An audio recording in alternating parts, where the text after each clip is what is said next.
कि पिछले बार जो बिहार एसआई का जो कटअप गया हुआ था वो क्या गया हुआ था, इस बार क्या जाएगा ये भी मैं आपको बताना चाहता हूँ कि जैसे कि यहाँ पे दिया गया है आपको। जैसे जनरल का जो कटअप है मैं बता दूँ कि मेल का जो है 165, यानी आपका 200 का जो एग्ज़ाम हुआ है उसमें आपको मैं बता दूँ कि 165 आपका गया हुआ है।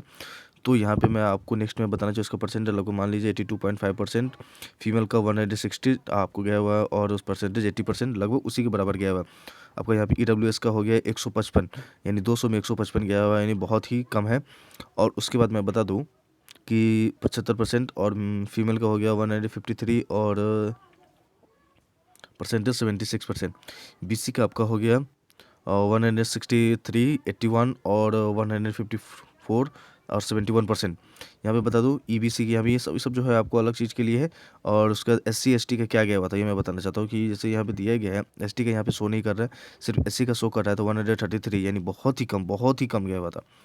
तो इस बार मैं बता दूँ कि पिछले बार जो कटअप गया था उसके लिए सिर्फ मैं आपको बता दूँ कि 2020 में लगभग 133 ही सिर्फ पोस्ट थे, उससे ज़्यादा कोई पोस्ट नहीं था। ठीक है, इतना ही पोस्ट में मैं आपको बता दूं कि लगभग मैं बता दूं कि मेल का जो कटअप गया 165, यानी 2 में आपको 200 का एग्ज़ाम है 165, यानी आपको पता है कि एक क्वेश्चन के लिए आपको 2 नंबर मिलता है।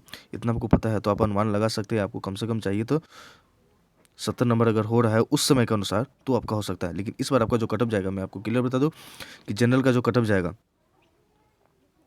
जनरल का जो आपको कटअप जाएगा तो मैं बता दूं कि कम से कम आपके पास अगर 55 नंबर है या 55 प्लस है तो 100% चांस है कि आपका हो सकता है। आपको ईडब्ल्यूएस के लिए बता दूं कि आपको कम से कम हो सके तो 52 से 55 के अंदर में आपको होना चाहिए। और जनरल का वो नहीं, कम से कम मान ले तो 55 प्लस से लेकर आपका 60 के बीच में 100% होना चाहिए। ईडब्ल्यूएस का आपका हो गया 52 से लेकर 58 के बीच में आपको होना बहुत ज़रूरी है, तभी आपका नंबर आ सकता है। बीसी के लिए यहाँ पे दिया 163, तो आपको कम से कम 50 नंबर चाहिए 50 से कम भी है यानी 45 भी है तो आपका हो सकता है।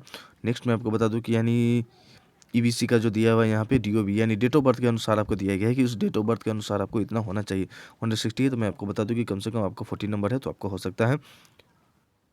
और यहाँ पे एससी का है, यहाँ पे दिया हुआ है 133, यहाँ पे दिया हुआ है। इस बार मैं आपको बता दूं कि अगर एससी का 133 दिया हुआ है तो कम से कम आपका 40 नंबर चाहिए, 40 नंबर है तो आपका 100% हो सकता है। Thanks for watching this video, मिलते हैं आपसे अगले वीडियो।